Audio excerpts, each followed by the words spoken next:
Welcome everybody to Forza Motorsport 6, and today we're dealing with the 1954 Jaguar XK120 SE. Now this is a car that was built between 1948 and 1954, and it was actually Jaguar's first sports car for 8 years. And yeah, for obvious reasons, because of World War II and the whole ration and everyone putting all their effort into the war effort. But yeah, one of the best things about this car besides the looks is the engine, which is what we'll take a look at now. Slide under there.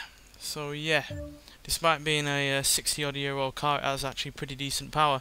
210 horsepower, 220 pounds-feet of torque from its 3.4 litre inline 6 engine, which is pretty decent. It'll be pretty decent now, never mind back all that time ago. And since it weighs 3,015 pounds, it's not got a lot much weight to lug around either. So it's actually pretty quick, which is something we'll find out when we get out onto the track. So yeah, SE, which is in the name, stands for special equipment, and it basically means increased power, stiffer suspension, and a dual exhaust system, which is what we'll take a look at now. There you go, dual exhaust. A little bit of practicality in the rear, but it's mainly there for the spare wheel, which is obviously going to be full because there's no such thing as little ones back then. And interior wise, it's really rather sparse, to be honest. It's all about the instruments and all the practical stuff like that. They're not even a glove box. Well, there is a handle if you want to try and get yourself out of the car, and considering how low it is, and that'd probably be a bit difficult. So yeah, this is easily one of my favourite cars, and yeah, to show you why, we're going to take this out to the track and see what it can do. So see you when we get there. Welcome to Silverstone International Circuit. We're going to take this car around on the first lap and talk through it on the second lap.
So for a car from the 1950s, this is really not rather that bad at all.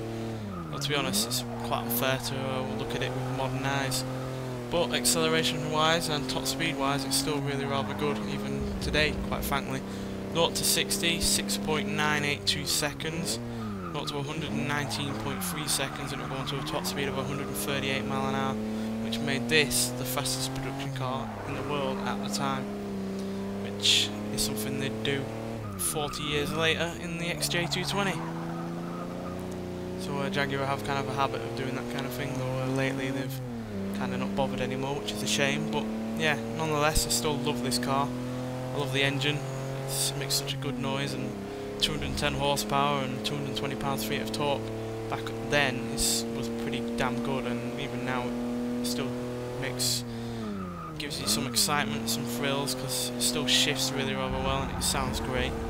Plus this car itself looks great. What makes me laugh though is the fact that even though it is the SE version and it apparently has stiffer suspension, it's still quite rolly and quite wobbly, so I would not like to know how soft the suspension is on a normal version of one of these.